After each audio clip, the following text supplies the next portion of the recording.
بسم اللہ الرحمن الرحیم۔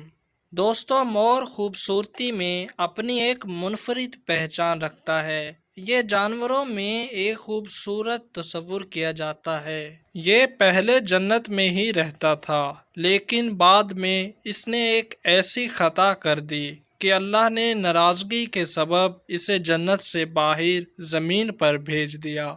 آج کی اس ویڈیو میں ہم یہی جانیں گے کہ آخر کار مور نے ایک ایسی کون سی خطا کی کہ جس کے سبب اللہ نے اسے زمین پر بھیج دیا۔ اللہ پاک نے جب حضرت آدم اور اماں حوا کو پیدا کیا، اس کے بعد ان کو جنت میں بھیج دیا۔ وہ دونوں جنت میں بہت پرسکون رہنے لگے۔ انہیں جنت میں سب کچھ کھانے کی اجازت تھی، لیکن ایک اناج جسے گندم کہتے ہیں وہ کھانے سے منع کر دیا۔ چونکہ شیطان حضرت آدم کی وجہ سے ہی جنت سے نکالا گیا تھا، اسی وجہ سے شیطان کی حضرت آدم سے دشمنی ہو گئی تھی۔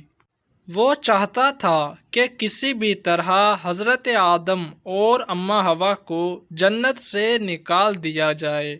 جب شیطان کو پتہ چلا کہ حضرت آدم اور اماں حوا کو سب اناج سب کھانے کی اجازت ہے، لیکن ایک گندم سے اللہ پاک نے منع فرما دیا، تو شیطان انتقام کی آگ میں بھڑکنے لگا اور جنت کے دروازے پر جا کر بیٹھ گیا اور تقریباً 300 سال تک وہیں پر ہی بیٹھا رہا کہ کوئی جنت سے باہر آئے اور شیطان اس سے بات کر سکے۔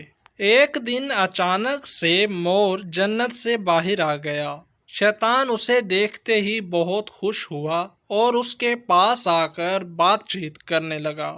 مور نے اپنے بارے میں بتایا کہ میں مور ہوں، اور پھر شیطان سے پوچھا کہ تم کون ہو، لیکن شیطان نے جھوٹ بول دیا اور کہا میں عالم کروبیہ کا ایک فرشتہ ہوں اور اللہ کی عبادت سے ایک پل بھی غافل نہیں ہوں۔ میں چاہتا ہوں کہ میں جنت کی خوبصورتی اور نعمتوں کو دیکھوں اور اپنی آنکھوں سے ان کا مشاہدہ کروں۔ پھر شیطان کہنے لگا کہ اے مور، تم مجھے جنت میں لے جاؤ، میں تمہیں اس کے بدلے میں 3 چیزیں بتاؤں گا جس سے تمہیں بڑی زندگی حاصل ہو جائے گی اور تمہیں بڑھاپا اور کوئی بیماری بھی نہیں آئے گی اور تم ہمیشہ جنت میں ہی رہو گے۔ شیطان کی باتیں سن کر مور شیطان کے بہکاوے میں آ گیا اور کہنے لگا کہ مجھے تو جنت میں لے جانے کے لیے تمہیں کوئی اجازت نہیں ہے، لیکن میرا دوست ایک سانپ ہے، وہ ہو سکتا ہے کہ تمہاری مدد کر دے، میں اس سے بات کر کے آتا ہوں۔ پھر جیسے ہی مور نے اپنے دوست سانپ کو یہ باتیں بتائیں تو سانپ بھی لالچ میں آ گیا اور باہر شیطان کے پاس آیا اور پھر شیطان کو اپنے منہ میں رکھ کر جنت میں لے گیا۔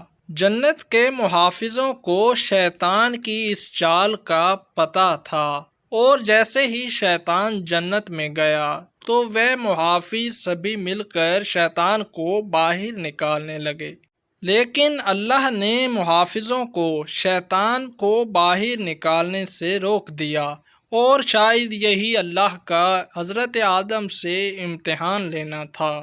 شیطان حضرت آدم اور اماں حوا کے پاس جا کر اپنی محبت کا اظہار کرنے لگا۔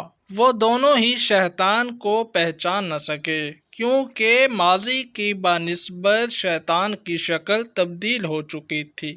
پھر ایک دن موقع جانتے ہوئے شیطان حضرت آدم کے پاس آیا اور کہنے لگا میں چاہتا ہوں کہ آپ دونوں ہمیشہ جنت میں اسی طرح زندگی گزارو اور خوش رہو۔ حضرت آدم اس کی بات بہت غور سے سننے لگے۔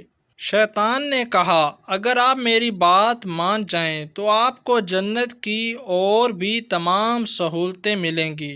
حضرت آدم شیطان کے بہکاوے میں آ کر کہنے لگے یہ کیسے ممکن ہے؟ شیطان کہنے لگا ایک گندم کا دانہ اگر آپ دونوں چکھ لیں تو آپ کو ابدی حیات حاصل ہو جائے گی اور آپ جنت میں ہی رہیں گے۔ یہ بات سن کر حضرت آدم کے دل میں رجحان پیدا ہوا، لیکن ان کے دل میں اللہ کی نافرمانی کا خوف غالب آ گیا۔ لیکن اماں حوا شیطان کی باتوں میں آ گئی، جس پر اماں حوا نے حضرت آدم کو بھی راضی کر لیا۔ پھر اس کے بعد ان دونوں نے گندم کے دانے کو چکھ لیا۔ جیسے ہی گندم کا دانہ ان کے اندر گیا تو دونوں کے سطر واضح ہو گئے، جس کے بعد دونوں اپنے اپنے سطر چھپانے لگے اور خوف خدا سے کانپنے لگے۔ اسی دوران اللہ نے فرشتوں کو حکم دیا، حضرت آدم اور اماں حوا دونوں کو زمین پر اتار دو۔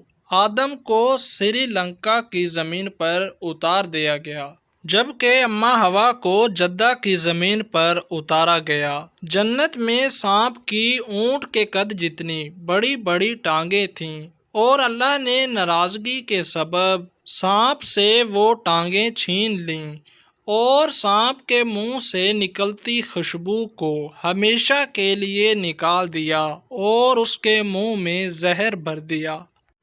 اور پھر سانپ اور مور دونوں کو بھی حضرت آدم اور اماں حوا کے ساتھ جنت سے باہر نکال دیا۔ دوستو، آج کی یہ تھی کچھ انفارمیشن جو ہم نے آپ کے ساتھ شیئر کی۔ اچھی لگی ہو تو کومنٹ میں ضرور بتائیے گا۔ جزاک اللہ۔